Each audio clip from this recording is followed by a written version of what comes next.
Ladies and gentlemen, please welcome to the stage your host for this morning's session, Amy Moss.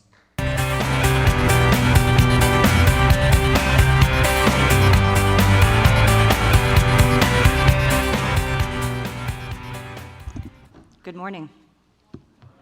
Nicely. I can still remember the day when I was a first-year law student and I first realized the importance of the federal rules of civil procedure as the bedrock for our civil justice system. My mentor, who was a lawyer and recently elected Court of Appeals judge in Columbus, Ohio, had invited me to lunch, and we sat down and she asked how it was going. I was about a month or two into law school. Frankly, it wasn't going so well. Wasn't really enjoying myself, couldn't quite figure out why I had decided to take this path. And so she asked what classes I was taking, and I said the usual first-year classes: property, contracts, torts, and civil procedure. And she said, "Don't you love that class? Isn't that so exciting?" I couldn't quite figure out what she was talking about, but I did actually respect her, so I thought I'd give her the benefit of the doubt. And she just began to explain how she really enjoyed having this set of rules that became, it was sort of a puzzle that she had to figure out. And she was so interested in representing her clients and finding a way to bring them through the civil justice system in a way that was rewarding and got the job done. And so I had a new perspective of the federal rules of civil procedure and really recognized that afternoon that it is the bedrock of our civil justice system. Well, those rules are about to change, as many of us know, or you will know in a couple of hours after we finish this discussion. So the National Center for Law and Public Policy, which is one of DRI's organizations, wanted to bring to you a discussion about what those changes will be.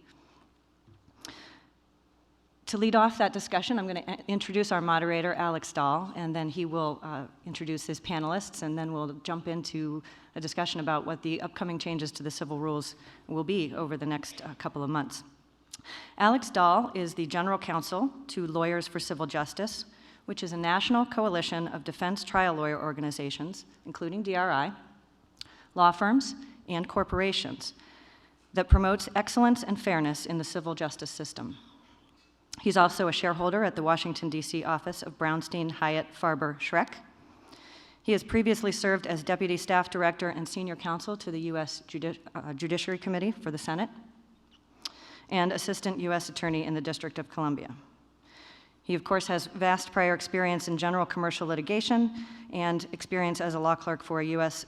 District Judge in Utah.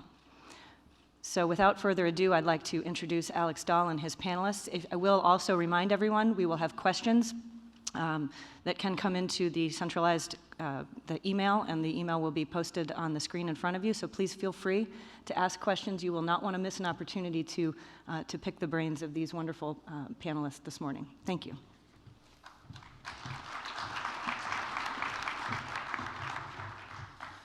Thank you, Amy. It's great to have your experience in law school come to full circle now that you understand the great importance of the federal rules and why we had to have the Secretaries of State as our opening act for this session. As Amy mentioned, I've had the privilege of working with Lawyers for Civil Justice, which for over 5 years has been representing the corporate and defense perspective in front of the Advisory Committee on Civil Rules, as that committee has undertaken a project to reform the discovery rules and other topics as well, to reform them to combat the over-discovery and over-preservation problems that have made our civil justice system less efficient than it should be. Many of you, your organizations, your law firms have been participants in that process during the public comment period, which included over 2,300 written comments to the Rules Committee and 120 live witnesses at hearings. The amendments developed during that process are going to take effect on December 1st of this year. And we're privileged today to have an outstanding panel with experience in that rulemaking process. Starting with Judge Paul Grimm. Judge Grimm was a member of the Civil Rules Committee during the revisions to the rules, and in fact was chair of the Discovery Subcommittee. He was appointed to the Rules Committee in 2009 by the Chief Justice of the United States. Judge Grimm has been a U.S. District Court judge in the District of Maryland since 2012. Prior to that, he served as a magistrate judge since February of 1997 and as chief magistrate judge from 2006 to 2012. Judge Grimm is also an adjunct professor of law at the University of Baltimore School of Law, the University of Maryland School of Law, where he teaches courses on evidence and discovery. He's a frequent writer on those topics. And in case you're wondering what a busy judge with those jobs does in his spare time, you might also be interested to know that he's currently getting his LLM at Duke Law School. Malini Moorthy is Vice President and Associate General Counsel of Bayer Corporation, where she oversees, directs, and sets the strategy for litigation and leads the company's civil justice reform efforts. Prior to joining Bayer, Malini was the head of civil litigation for Pfizer, where she gained recognition for handling some of the most challenging mass torts in the biopharmaceutical industry. She was named to Inside Counsel magazine's R3-100 list, which identifies 100 leading women attorneys likely to be general counsel within the next 3 years, and was awarded, together with her team, the In-House Counsel Litigation Team of the Year Award for 2012 by Benchmark Litigation. Prior to joining Pfizer, Malini worked as an associate in litigation at several firms, both in the United States and in Canada. Bob Owen is the partner in charge of the New York office of Sutherland, Asbill, and Brennan. He has decades of commercial litigation experience acquired in hundreds of cases before both federal and state courts and arbitration panels in New York and throughout the United States. His accomplishments as a trial lawyer have been well recognized. Among other ways, he is a repeated instructor at the National Institute of Trial Advocacy. Bob was an engineering student at Northwestern University in college, and I mention that only because that's where I went to college as well, and our team is doing very well this year. Today, although primarily a litigator and a trial lawyer, Bob is also a nationally recognized expert in e-discovery. Chambers consistently rates him as one of the 5 first-rank leading individuals in e-discovery nationally. He serves on the advisory board of the Georgetown Law Advanced Institute for E-Discovery, as well as the B&A Bloomberg Litigation Advisory Board, and he is president of the nonprofit Electronic Discovery Institute. I'd like to start with Judge Grimm, since he was on the committee that created and considered and approved the amendments that we're going to be discussing, and ask Judge Grimm to set out the basic themes that the new rules package that will take effect December 1st reflects. Thanks, Alex. And let me tell you, it's a pleasure to be out here trying to spread the word about the new rules. And like all good salesmen, I'm going to start with a disclaimer, and that is the views that I describe are my own personal views. I'm no longer a member of the advisory committee. My term ended last month. And so the views that I express are those only of myself. I think it's very important to consider this package of rules just as that. It is a package of rules that are designed to be integrated and work together. Not everyone shares the same passion for the rules of procedure that your mentor and that I share. Usually there's a look on people's face when you start to talk about the rules. They kind of get this glazed over look on their face. And so it's easier to understand what rules are designed to do if you can sort of figure out a way, baskets to put them in by having a theme. There are 4 unifying themes that affect all of these rules, and the rules you will see, I hope from our discussion this morning, interrelate. The first is cooperation, and the importance of cooperation among counsel and between counsel and the court in order to achieve the types of fair but also cost-effective discovery that we're trying to accomplish here. And that manifests itself in the change to Rule 1, which now requires that the parties themselves are required to implement the Federal Rules of Civil Procedure to ensure the just, speedy, and inexpensive. Prior to that, it was just the judge's responsibility to interpret them that way. Now the parties are stakeholders as well. Secondly, is the concept of proportionality. Now, proportionality is really nothing more than a recognition that the cost of working through the civil procedure process to get a case resolved in court should be something where the cost is proportional to what's at issue in the case. That's a requirement that has been in the rules since 1983, and we wouldn't be reinvigorating the concept in 2015 if it had taken hold in a fashion that it was hoped when that rule came in. So proportionality becomes very important, and there are many times during the course of the rules that the rules amendments that you'll look at where you can see the importance of proportionality that plays out.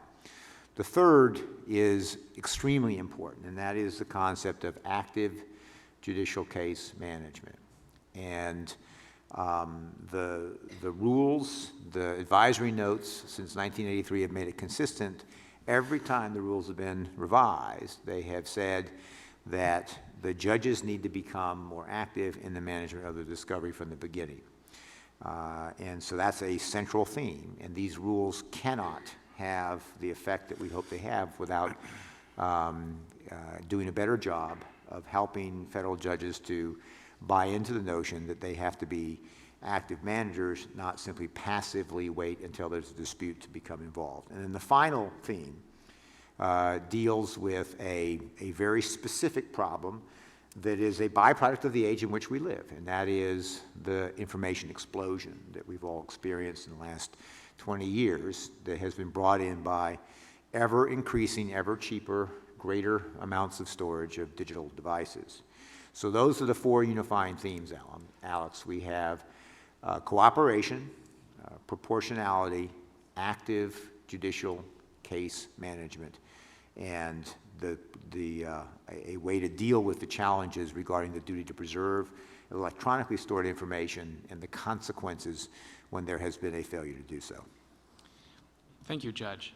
Now, we're going to talk about each of those rule changes in order, but as we do that, I'm going to put the new rule amendments up so to make sure that everyone understands which rules we're talking about. We're going to start with the scope of discovery 26B1, which has been amended, or will be as of December 1st, to include a proportionality test. So the proportionality as part of the scope of discovery, the new rule is going to say that parties may obtain discovery regarding any non-privileged matter that is relevant to any party's claim or defense and proportional to the needs of the case. And there is a proportionality test. So proportional to the needs of the case, considering the importance of the issues at stake in the action, the amount in controversy, the party's relative access to relevant information, the party's resources, the importance of the discovery in resolving the issues, and whether the burden or expense of the proposed discovery outweighs its likely benefits. Information within the scope of the discovery need not be admissible in evidence to be discoverable. So that is what the rule will say as of December 1st. Important to note what has been omitted from the rule. The well-known phrase and what has been misinterpreted as the actual scope of discovery for decades, relevant information need not be admissible at the trial if the discovery appears reasonably calculated to lead to the discovery of admissible evidence, gone from the rule. Similarly, the phrase that for good cause the court may order discovery of any matter relevant to the subject matter of the action is also gone. And finally, the phrase that discovery includes the existence, description, nature, custody, condition, and location of any documents or other tangible things, and the identity and location of persons who know of any discoverable matter is also removed from the rule.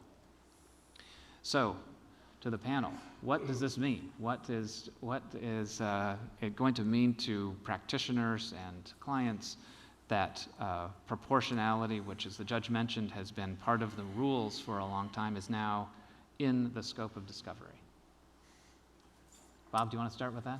I will. This, I think, is an extraordinarily helpful change, especially for those of us that spend most of our life on the defense side of the V. You know, the United States adopted the philosophy of full pretrial disclosure in 1938 at a time when litigation files typically were a few pages or perhaps at most a few red wells. Now, as you all know, a case file can literally comprise millions of pages of documents.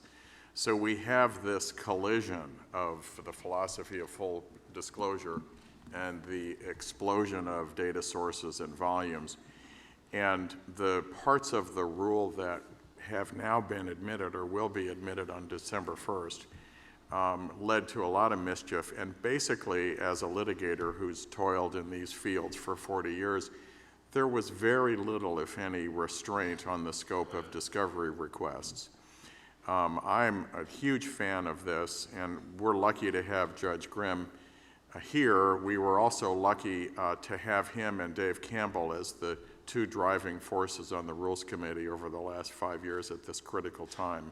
And we owe them both and the committee a lot of thanks. But for this to make a difference, all of us who practice will have to use this rule. We're going to have to argue against discovery requests that are overbroad. We're going to have to push back. And especially, we're going to have to learn how to use the proportionality concept. It's an extremely important element of the scope of discovery. Obviously, it was in the rule as 26B2C3 for 20 years, but people really didn't use it. Now it's there, it's in front of our face, and we need to remind our clients, we need to remind our law firms, push back on discovery requests that exceed this, and only then will it make the difference that it's intended to make. So Malini, Bob just said that it depends on how you use it. How is this going to be used? Is it going to be that you get a discovery request and you object on the basis of proportionality, and that's the discussion, or how is proportionality going to matter to discovery requests? Thanks, Alex. And so I'll start first with a question to the audience, or a couple of them. How many of you have actually read the new rule before today? How many of you have read the committee notes? So, I mean, it really starts with that, that all of you have to familiarize yourself, to Bob's point, with the rule itself, and more importantly, with the committee notes, because they really tell you what drove these amendments. Because on the one hand, I mean, and I was interested in the notes, you know, the 1983 committee note cautioned, the court must apply the standards in an even-handed manner that will prevent use of discovery to wage a war of attrition or as a device to coerce a party, whether financially weak or affluent. That is as applicable today as it was in 1983.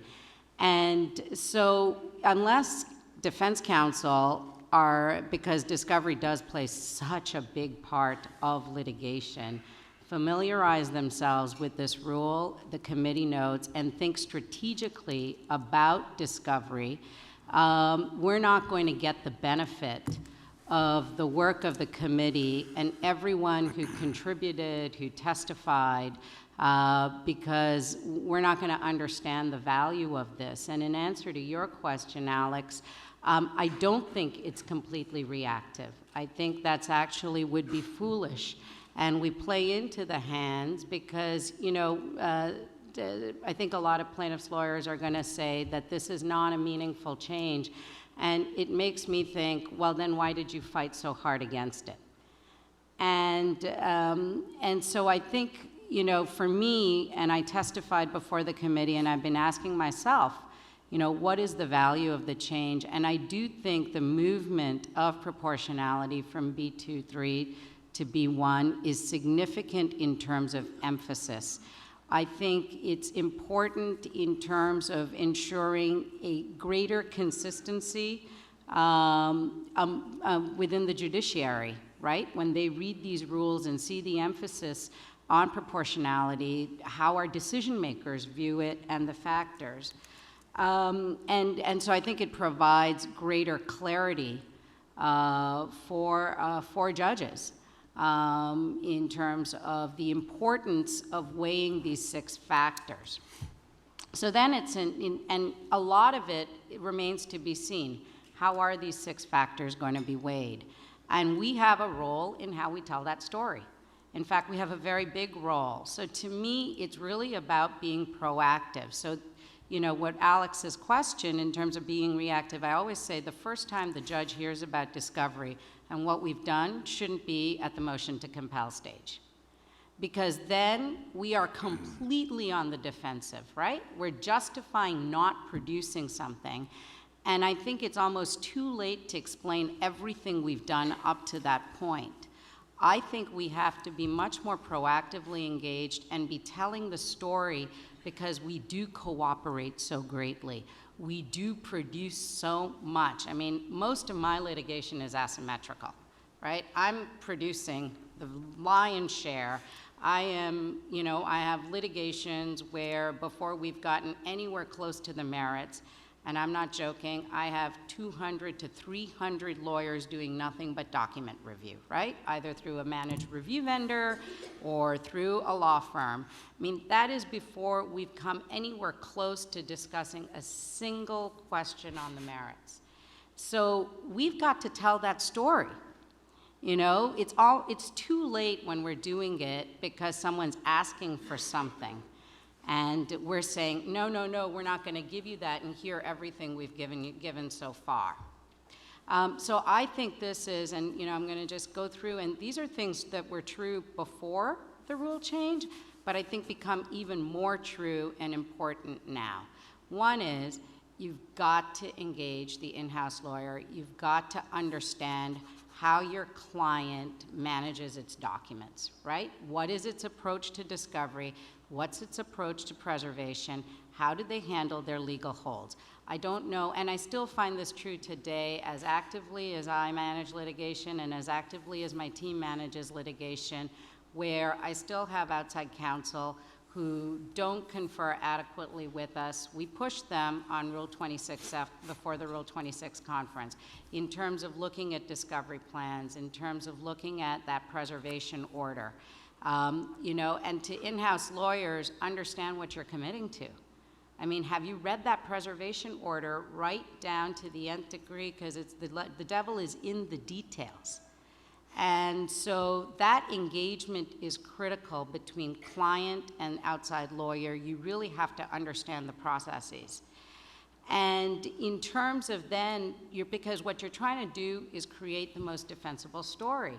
And your discussion of what's relevant. And the problem is relevancy is so broad, right? And what I think ultimately these rules do for me is I don't feel like I have to take the most conservative approach to preservation, which is preserve everything. And I don't have to take the most conservative approach to production, which is to produce everything that could possibly be relevant, right? I think it's now, what I'm focused on is reasonableness and defensibility. And that means very early consideration of that. And consideration with those 6 factors in mind, and the emphasis of which factor is going to change over time and depending on the litigation. So Judge Grimm, Malini quoted from the 1983 Advisory Committee notes.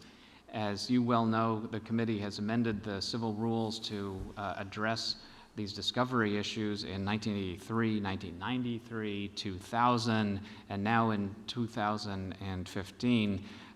What is it about the current changes that you think are going to make a difference this time? What's different, and how should members of the audience here participate in making sure that the result is different this time?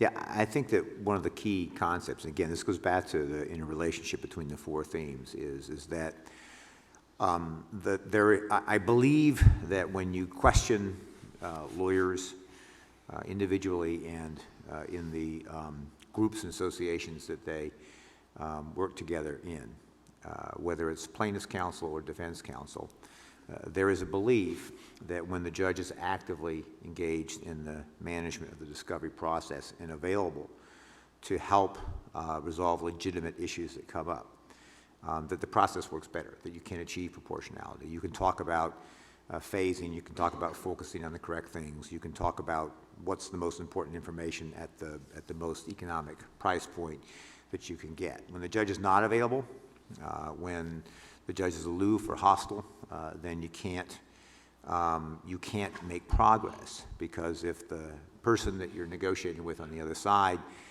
is not willing to compromise or try to find middle ground, then the only other way that you can move forward is to have it resolved, however that may be.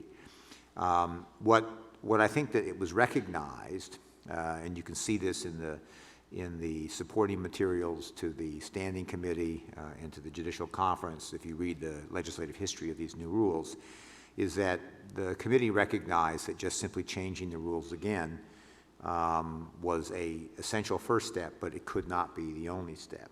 And it's going to be followed by educational programs. That's why I hope that there are many more educational programs like this throughout the country, at states, throughout the states, that with every bar group representing every aspect of the litigation process. I know that there is a subcommittee that has been formed containing members of the active members of the advisory committee and some alum, myself included. I chair it. That's been tasked with trying to get the word out for judicial education, for education of the bar. But part of what has to happen is that I did a survey as part of some research I was doing, and I had the privilege of being able to test the views of 68 magistrate judges and 42 district judges. That's 110 judges. That constitutes just about 10% of the entire federal judiciary. And 82% of the district judges polled, when they were asked which best describes their approach to discovery, and the first choice was, I actively manage the discovery in my cases from the beginning of the case, or I wait until there's a specific dispute to resolve before becoming involved. 82% chose that latter one. So what you're finding is that a lot of judges are reluctant because they don't understand that it is cheaper, faster, better, and to resolve it. So, for example, if you need to have the judge involved so that you can make those important decisions, and I think what Malini was saying is that you don't, when you're halfway down the schedule and you are in jeopardy of losing all of those dates that the judge set and messing up your calendar and the court calendar, that's not the time to become engaged in what discovery is. If you look at the changes to Rule 26F, when the lawyers meet and confer, there are new things that they're supposed to talk about, preservation, for example. And that's in 502, Rule 502 agreements. When you look at Rule 16, the judge is now being encouraged to actually have person-to-person conferences with the lawyers at the beginning of each case. Ideally face-to-face, but if not, by phone or by telecommunications or Skype or Instagram or whatever, Snapchat or whatever you can do to have as a back and forth that is real time with the lawyers to get these things done in the beginning. And if that involvement comes in, then the judge, using one very specific rule, the rule changed to explicitly encourage and authorize the use of pre-motion phone calls, so that you can't file a discovery motion unless there's first been a conference with the court. I use that in every case, and the requirement is you can't file a motion. You get a letter that's 3 pages long, no more. It sets out the problem. I set it in for a phone call within 5 to 7 days. I get them on the phone, and there's almost no discovery dispute that I can't resolve in a quick phone call. And what I tell judges, and what you can suggest to judges in the cases that you have, if you get in that reluctance, you get that. When I was in practice, I did construction cases was one of the areas of litigation. And when you would go before a judge, usually in the state court, because they were individually assigned cases, and you were ready for trial, and the judge would say, okay, folks, what kind of case do we have here? And we'd say, Your Honor, this is a construction case. And the judge would go, a construction case? You know, and we get this look of just abject terror on their face. Oh, God, it's a construction case. And when you say you've got a discovery dispute and the judge goes, a discovery dispute, then you know that there's a reluctance. That's how you subtly figure out whether there's a reluctance on the part of the judge to get involved. What I tell judges is, which would you rather have?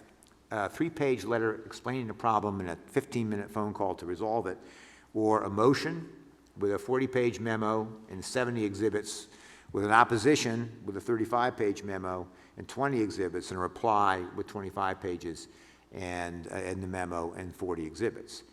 There's a no-brainer on that to me. And by encouraging the judges to get active in the very beginning of the process and figuring out how that's supposed to go, what happens is that the judge has a partnership with the lawyers, helps to figure out what is going on, gets immediately the sense of what lawyers are bringing the right attitude to the table and which ones are not, and has an ability to manage the discovery process iteratively. Too long we've had the situation where discovery is give it all to me right now, and opposed by give you nothing if I can avoid it. And we have to move beyond that. But the best way is to get the court involved. And if you can do that and overcome that reluctance, and we're trying to have judicial education to help show the benefits of doing that, getting the word out to every judge in the United States, these new rules are there. We're preparing videos that will be broken down by subject so the judges can have those as CLEs. We hope to make those available to the public as well, so that these kinds of educational process will be there. But it's going to take a sustained effort, at least through the next year, to get people to be really involved with that by talking about how you can get all the stakeholders involved from the beginning. If you can do that, Alex, that's what will be different this time. Absent that, then 10 years from now, we'll be talking about the 2025 changes to the Federal Rules of Civil Procedure. Right. So I'd like to ask our practitioners, liberal and even overbroad discovery is so much a part of our legal culture, and largely, I think, because of the misused phrase reasonably calculated, which is omitted from the new rule. What are you going to do after the rule changes take effect when you have an opposing counsel who doesn't think that that change means anything, and you're going before a judge who may not have read the rule or the comment to convince them that that something has changed, something important has changed in the rules? And I also, of course, would like to hear from the judge. Judge, how would you expect lawyers and parties to bring that to the attention of judges who may not be familiar with the new changes to the rules? First of all, be conscious of the change and be sure that all of the people in your firm are conscious of the change.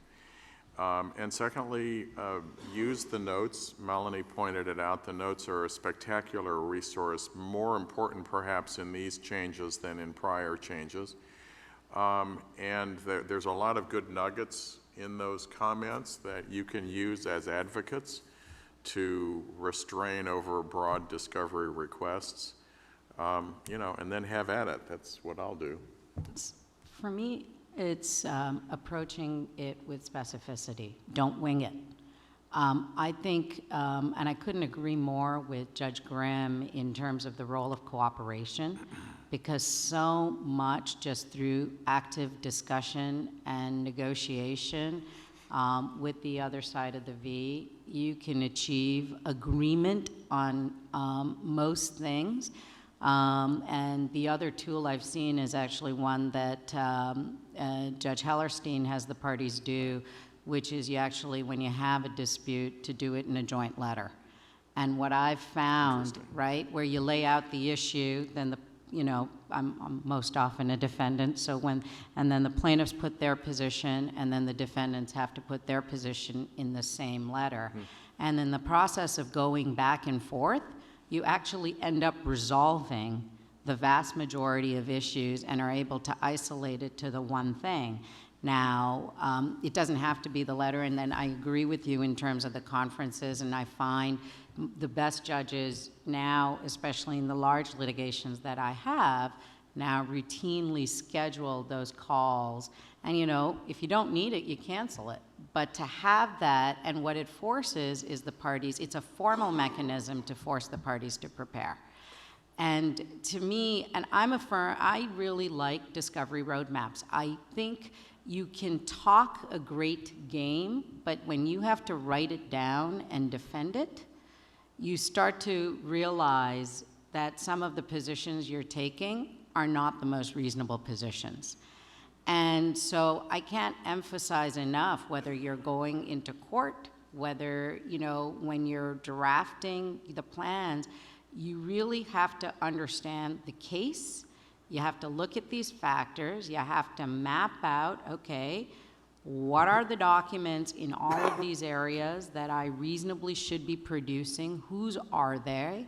Write down the names. And I think then you're going to be positioned to be able to argue with great credibility when the other side is asking for more than that, why that's unreasonable and disproportionate to what is appropriate in that particular case, and looking at each of those factors. But I think that kind of preparation is critical. What I think would be a helpful technique, I think most judges would appreciate, a party coming to them and saying at the beginning of a case, you know, Your Honor, as I'm sure you are aware, usually when I'm in a hearing and someone says, as Your Honor knows, the little thought bubble about their head is, I've got to find a subtle way of letting this idiot, teaching this idiot something that they obviously don't know. Well, Your Honor well knows, and then you know, that's when you say to someone with all due respect, and the thought bubble is, which is absolutely no respect whatsoever. But what I think is, you know, that Winston Churchill, the author of many great phrases, is reputed to have said that tact is the ability to tell someone to go to hell in a way they can look forward to the trip. And so good trial lawyers know how to behave with a measure of tact with the court. But I would certainly, if I had a lawyer say, you know, Judge, there's this new technique that the new rules have put in about having pre-motion phone calls, and we'd like to see if we could, you know, convince the court that this was something that we could do in the event that we do have a dispute, rather than briefing it all up. If we could just have a joint letter, no more than 3 pages, 5 pages, and then have a phone call with the court to try to get some sense of direction as to where we can go, and then if the court believes that we need to brief it up, we can do that. It would be almost impossible in a situation like that not to have some benefit from that conference call, because even if the judge says, I think you need to brief it, they're not going to be a cipher.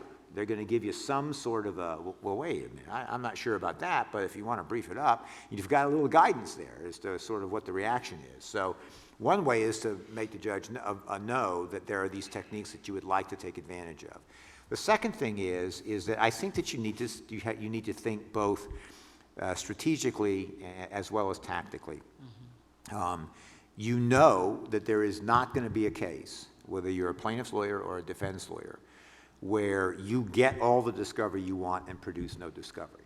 There's no universe in which that's going to happen. Mm-hmm. So rather than engage in sort of that war of attrition that has produced problems that led to some of these new rules, and part of proportionality is, if you're going in there saying, you know, Judge, what they want is disproportionately great, you can't really have a credible position taking that. First of all, if you make a boilerplate objection, it's you know, it's overbroad, it's burdensome, it's not proportional, it's not likely to identify relevant evidence. Then you're not going to get anywhere on that, because that's boilerplate, and the advisory notes say very clearly that boilerplate objections are not appropriate objections. But rather, if you come forward, whether you're a plaintiff or a defense attorney, and you come forward and you say, Judge, we believe that we have done an analysis and we have no dispute that there's a universe of information that we know the plaintiff is entitled to here. So pick any kind of case that you're out there, you know there's certain types of information based on your experience that you're going to end up having to give up. And whether you give it up after they've had interrogatories and document production requests, or whether you identify what you think is what you believe to be proportional, and you come and say, we're prepared to give this up. We can do it informally. We can do it in response to certain targeted interrogatories or document production requests. We're not talking about waiting 30 days to file an answer and then stalling as much longer as we can after that. You can't do that after the new Rule 34 changes, by the way. And then producing it, we'll produce it right up front. But then we have done an analysis, we think that this is probably what, based on our experience, they're entitled to have. Now, we're not saying that they may not have a different view of that and that we might not be willing to agree to more, but they should have to be able to demonstrate, based upon what we have initially produced, that what is more, which is wanted more, is proportional given what's at need in this case. So we know, for example, that we're going to have to produce the safety reports. We're going to have to produce evidence of prior complaints about this product. We're going to have to produce this, that, and the other thing. Just like the plaintiff knows, they're going to have to produce the medical records, the employment records. They're going to have to produce this other information. When you go to a judge saying that this is information that we are willing to give up, and we can talk about a timeline where we do this on an expedited basis, but this is the center of it, and beyond that, there should have to be a greater showing of proportionality. It's a completely different dynamic that you're given to a judge than objectionable is burdensome, and you offer nothing in return. Then if the plaintiff comes back and says, whoa, judge, I need it all right now, I can't take, then they look like they're the ones who's unreasonable. Similarly, it's the same thing if a plaintiff's counsel comes and says, you know, we know that the plaintiff's got to be deposed, we've given them the medical records, but they want this, this, and this. Then a defense counsel who asks for much more than that is going to look like they're being disproportionate. So you have to have, I think, a smart game. You got to come knowing that you're not going to go into this fight without having some disclosure and discovery you have to give. So identify a universe that you are comfortable that you're going to have to give, and then the other things, try to reserve that and say, let's produce this first and then see where we are, and use what you get from this first production to have to justify perhaps to a higher standard, and perhaps under Rule 26C, where the cost allocation, perhaps we should then have a dialogue about who bears the expense in whole or in part. Completely different approach and a completely different reception that I think a judge would give to that, and that's whether it's done by the plaintiff or by the defendant. With that mention of 26C, I'd like to mention and show that another change that's a part of the package of rules changes that it's going to occur on December 1st is a modification to 26C that expressly allows protective orders to include an allocation of expenses. Who's going to pay for discovery? The committee note to this change says that courts already have the power and that this is codification, if you will, of that power. So my question to the panel is, are judges going to use this more often because it's in the text of the rule now? And what does it mean to the proportionality test that we were just discussing? Bob, do you want to start with that? Well, it's a great, as Judge Grimm told us, there are these four themes, and they interrelate extremely well and should be applied jointly when we're making arguments. But the allocation of expenses and proportionality is a perfect pairing, if you will. Yes, the courts have had this power, but I think it's a huge benefit that this phrase is now in the rule. It's an economist's truism that underpriced goods are overconsumed, and basically discovery in this world has been free to the other side, and so they can impose costs on their adversaries for nothing. I don't think we're going to see a user pay system anytime in my career, but there can be movement toward that. I hope that it exists. I hope that it happens. Now we have something express in the rules. And one of the comebacks to a plaintiff saying, oh, no, my requests are not disproportionate, is to bring up the allocation of costs. You all have had the same experience, I'm sure, that once the judge starts talking about someone wanting overbroad discovery to pay even an increment, not the whole cost, but even a share of it, the requests get more reasonable. And so we need to remember proportionality, allocation of expenses, and push back on these things. We on the defense side of the V, I mean, I have two enormous plaintiffs' cases as it happens, but most of my life has been on the defense side of the, we need to remember to push back and use these rules the way they were intended, to change behaviors all over. Judge Grimm, one of the things that you're well known for in this area is that you have been including a phrase about allocation of expenses in your regular scheduling order for some time. Could you share with the audience what you do and how that has worked in your court? I just want to say a sort of preliminary point. The advisory notes on the change to 26C regarding allocation of costs is very important to read.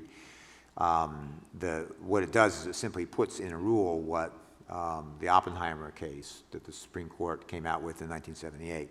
Oppenheimer is the case that stated the presumption that continues to exist. This rule doesn't change that. That the baseline, that the default is the producing party bear the cost of discovery. I think that you could probably rephrase that to say the producing party bears the cost of proportionate discovery, because that's a reminder that it's within the scope. However, in the very next sentence, the Supreme Court said, however, the trial court has the ability to address undue burdens and expenses through a protective order, and that's where the language came from. I have a standard discovery order I issue in all cases, and it contains in there sort of a phasing requirement that you focus on the facts that are relevant and not privileged, that are most important to try to prove the claims and defenses that have been pleaded. That is now the scope of discovery. The broader scope that deals with the subject matter has been eliminated, largely because no one could come up with a helpful dividing line between what is relevant to the claims and defenses as opposed to what's relevant to the subject matter, since the claims and defenses identify the subject matter. It was one of those definitions that was accurate but useless. So as a result of that, I'll say, and I limit the interrogatories to 15, document production requests to 15. I require affirmative production within 60 days of receiving the document production request.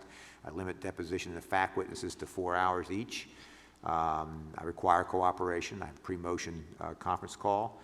I prohibit boilerplate objections, and I go over that in my Rule 16 telephone conference call in every civil case.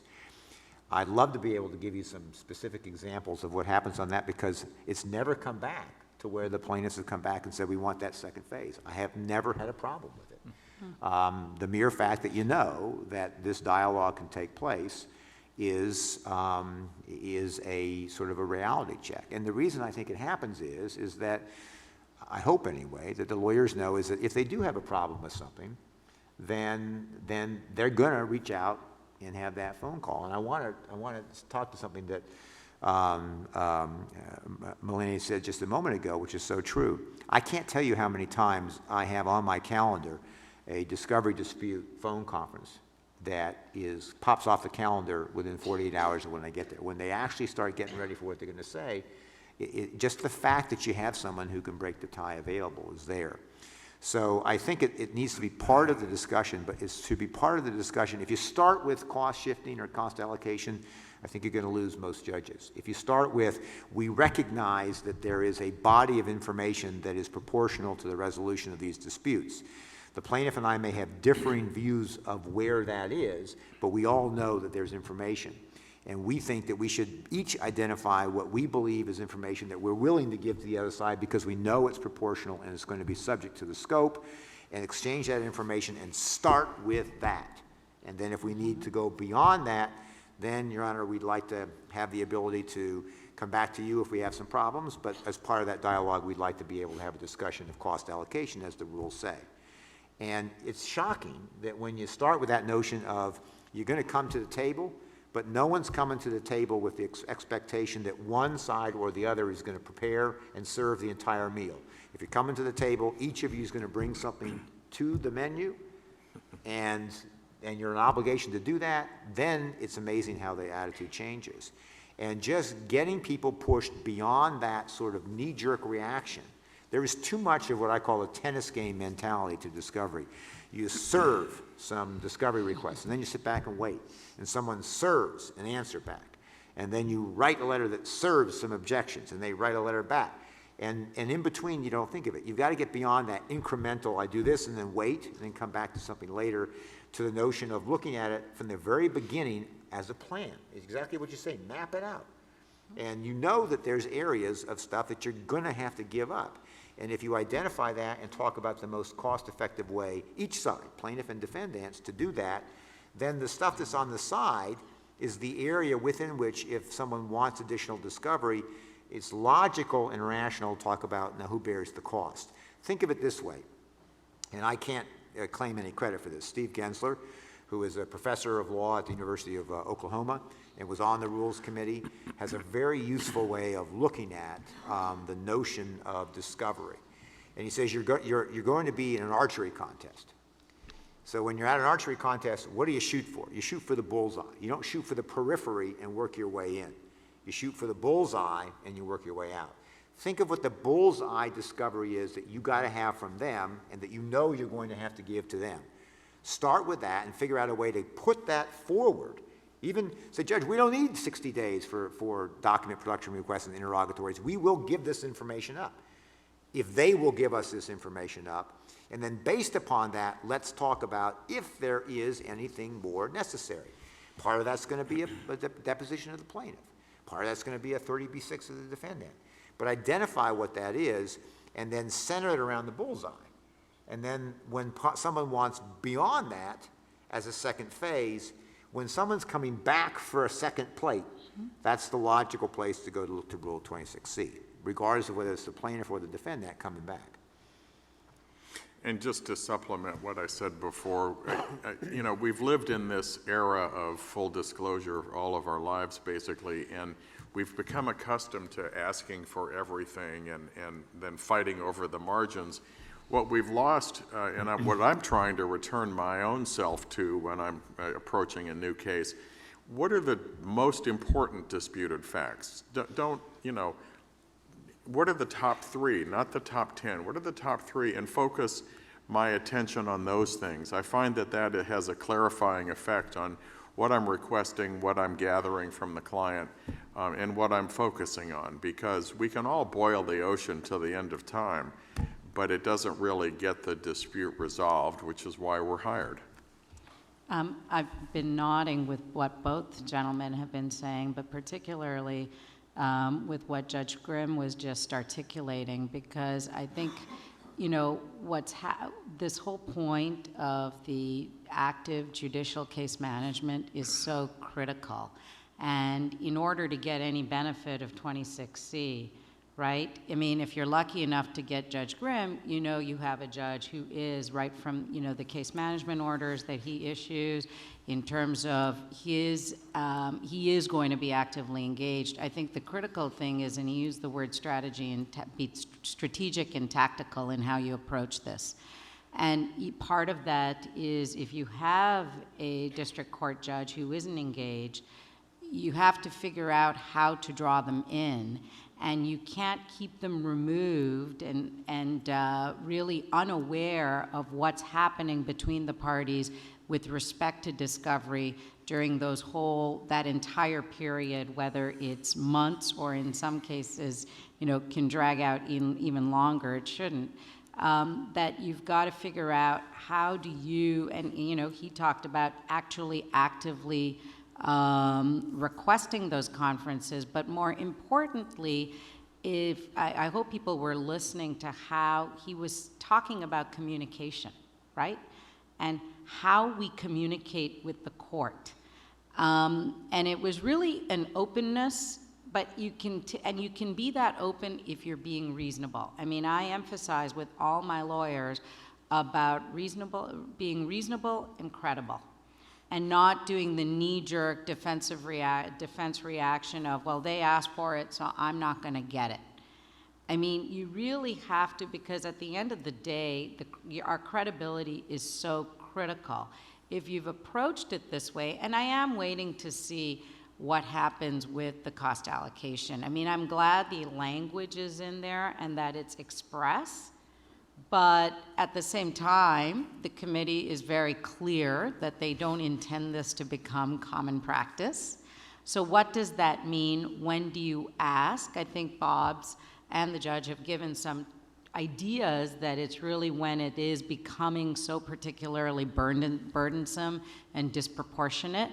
And then I liked Bob's suggestion of being incremental in the request, but that's going to be case by case.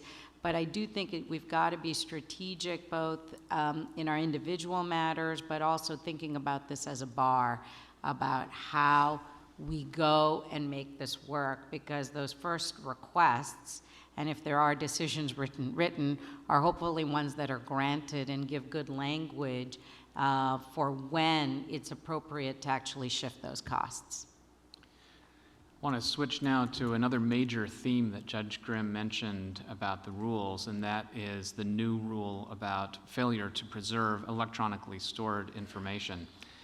Unlike the other rule amendments, this one is a brand new rule, and it is 37E. It deals with the failure to preserve ESI, and the rule states that if electronically stored information that should have been preserved in the anticipation or conduct of litigation is lost, and that's one of the keys, because a party failed to take reasonable steps to preserve it, and it cannot be restored or replaced through additional discovery, then the court has the following powers. First, if there's a finding of prejudice to another party from the loss of the information, the court may order measures no greater than necessary to cure the prejudice.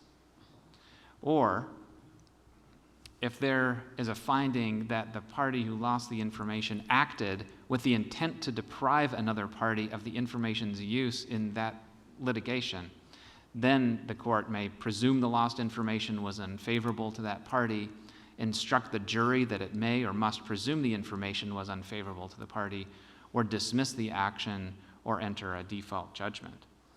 You may note, I think most practitioners think of this topic as sanctions. The word sanctions does not appear in the rule, and so I'll start with you, Judge Grimm. This, by the way, this was the discovery subcommittee that Judge Grimm was chair of that developed this rule.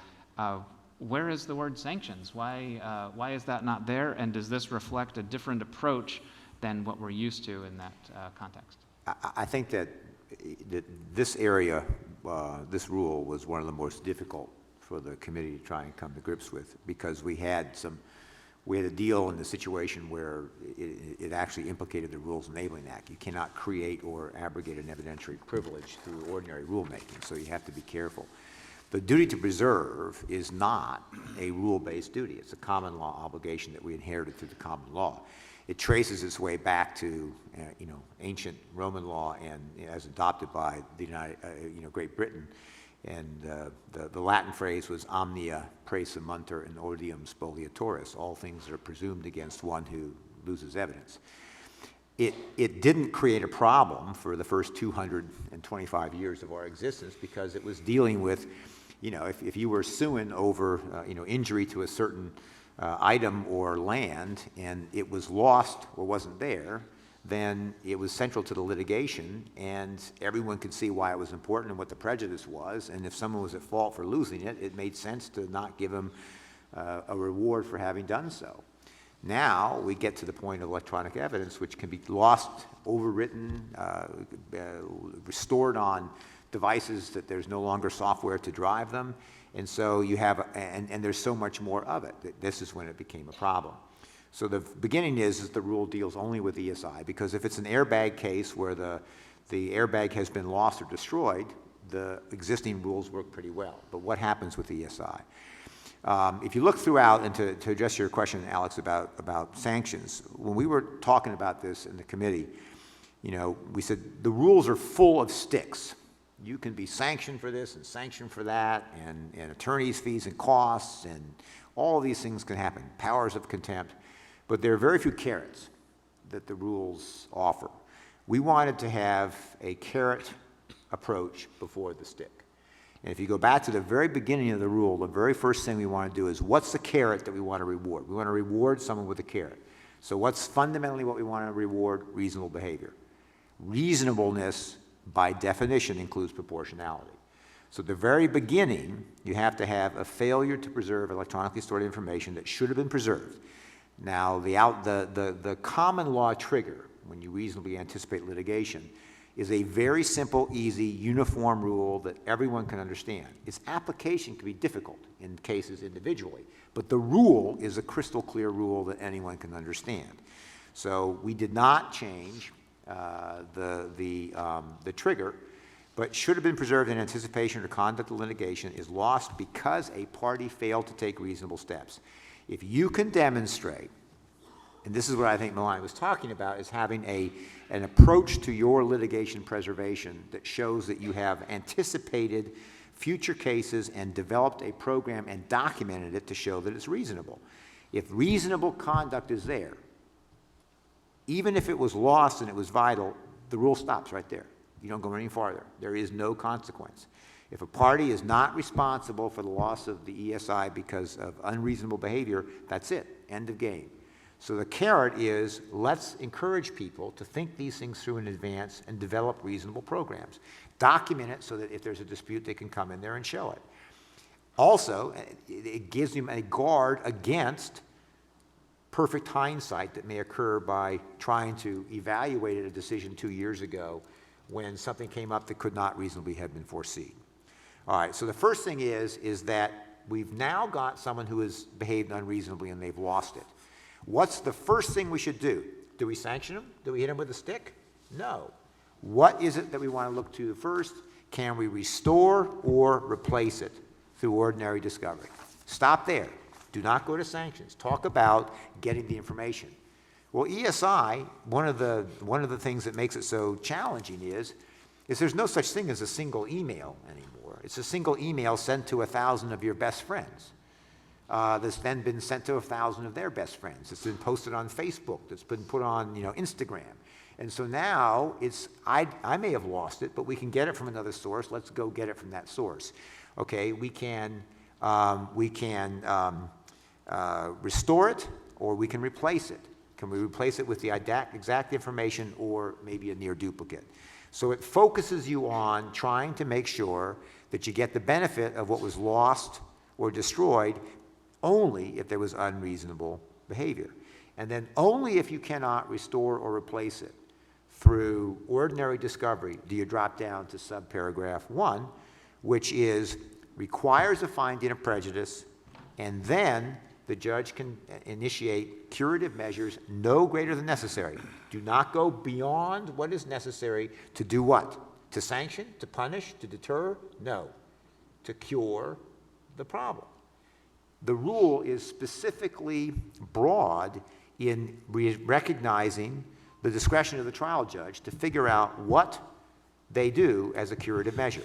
They cannot impose any of the 3 very significant measures that Rule 37E2 comes in with. The adverse inference presumption, default judgment, or striking pleadings or cases. Those 3 things cannot be done only, even on a finding of prejudice, unless you have the enhanced intent that we'll talk about in just a second. So what might be an example of curative measures if you can't restore or replace and there has been unreasonable conduct that resulted in the loss? Well, maybe you're going to look at backup tapes. Maybe you're going to look at information that you would otherwise, under Rule 26B2B, have said is not reasonably accessible because of undue burden or cost. There may be some allocation of cost to the party that lost it to have to pay to have the forensic examiner go in there and recreate what was done and to bring it back. So it may be that the judge is going to say, well, we're going to allow the jury evidence to be introduced that this person did lose it, and the jury can weigh what evidence came in so that if one party couldn't get evidence that it needed, the jury understands that it couldn't prove that part of its case because it couldn't get it, and they can consider that when they're evaluating the weight. That's not an adverse inference instruction. It's just the ordinary weight that a jury gives to the evidence, and it's sort of like the lost evidence presumptions that can come. Those are just ordinary inferences that can be drawn.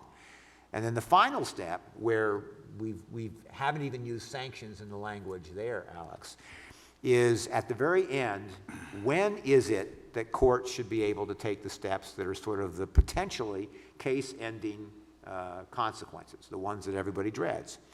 And this is where we went back and forth and back and forth. And as you know, the common law that is now being displaced by this is that some jurisdictions, some circuits said it was mere negligence, some said gross negligence would survive, others said no, it had to be bad faith.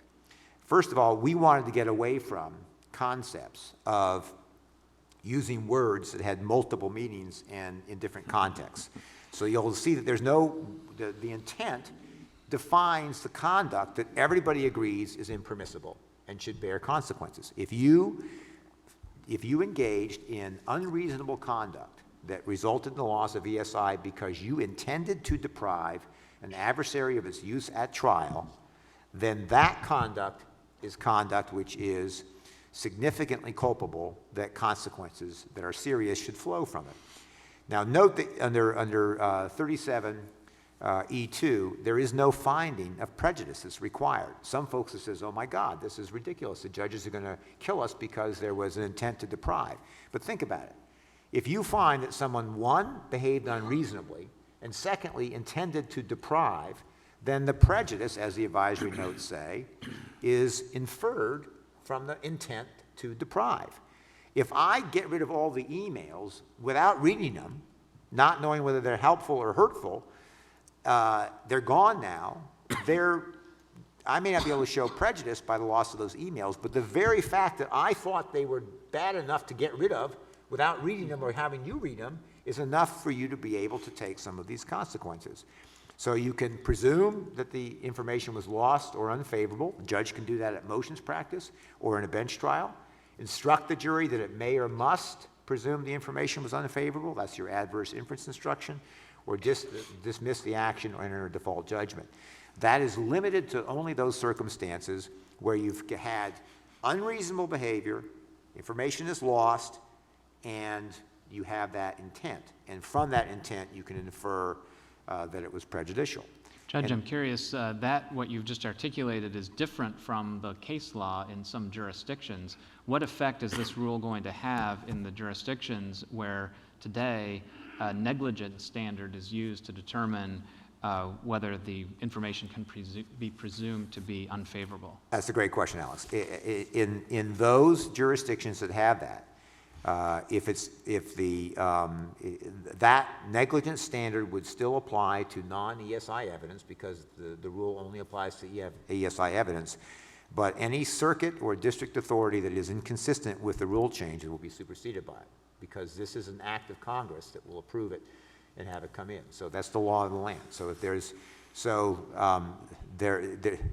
is a case, the residential funding case mentioned in the advisory notes. This rule specifically rejects the residential funding notion that negligence or gross negligence could be a basis of these very serious sanctions. Now, why is that? People say, well, why are you doing that? You're trying to encourage spoliation. And the answer is absolutely not. Remember what you're talking about with an adverse inference instruction. You can infer that the information must have been harmful to the person who didn't preserve it.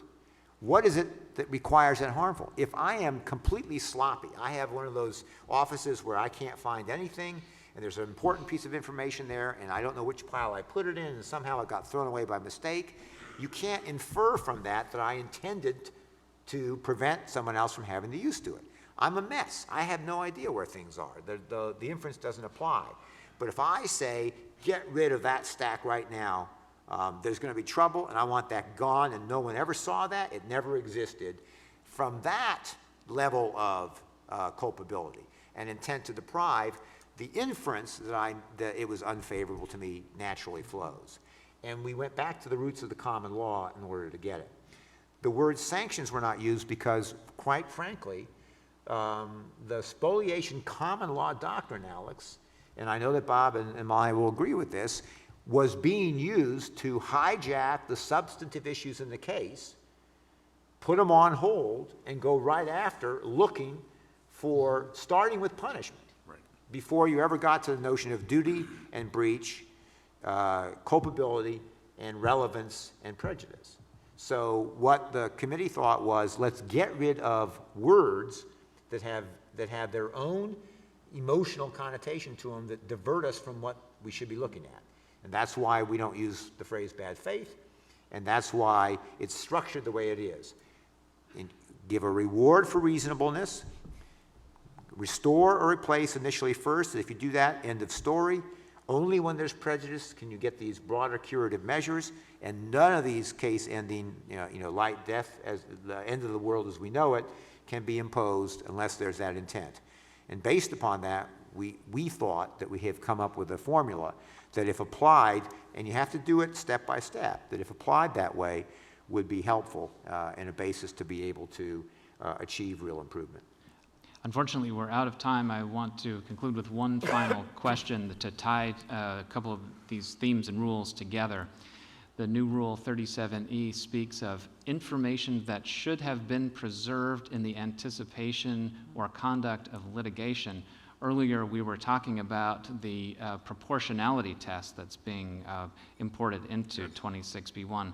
What, if any, is the relationship between the proportionality test and the scope of discovery and the language of this rule about information that should have been preserved? Alex, that's the most important concluding thought because we hadn't touched on it. It's expressed in the notes that the proportionality principle also applies to the preservation decisions that you make. It's even more than that. It also applies to curative measures. How is that? Because the court needs to consider proportionality in deciding what curative measures should be ordered.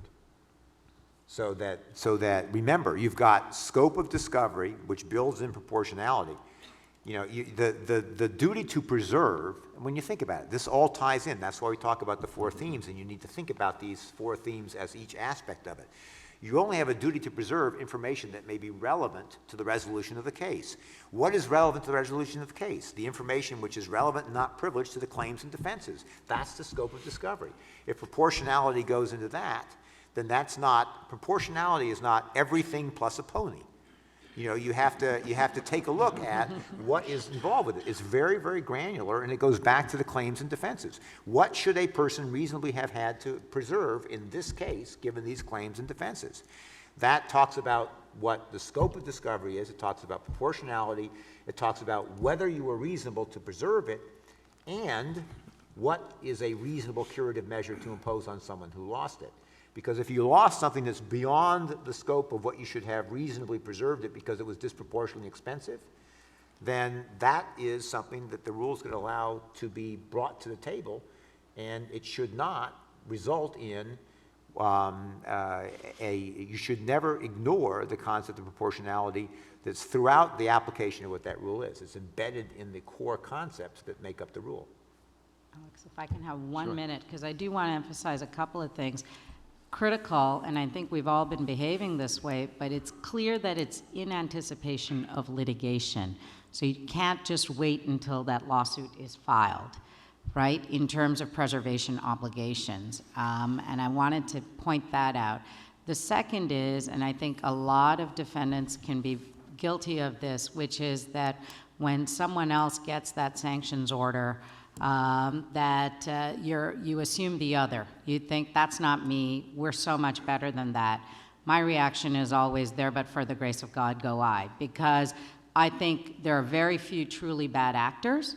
It's often just because of the volume of information and data that we all store today that it's inadvertence that results in it.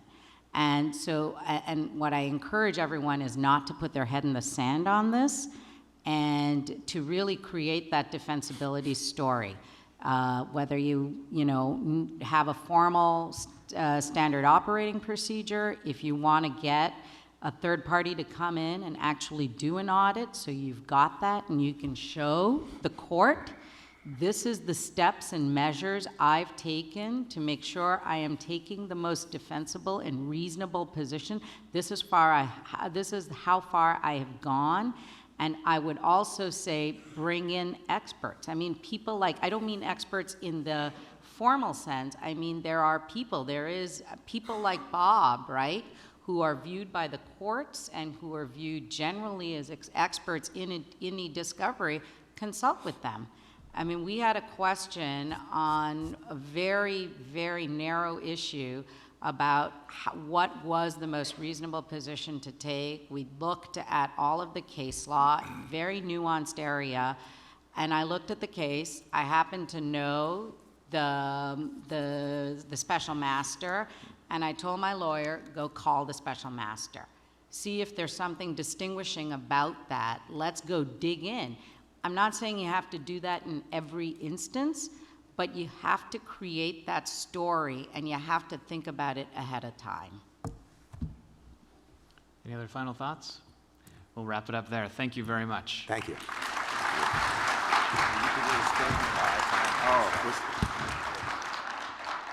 I want to thank our panelists. We had many, many questions that came in, and so I know that people will have an opportunity to talk to them in the break. We are going to cut our break a little bit short and try to be back here about 10:32 or so, just so we can get moving with the next session.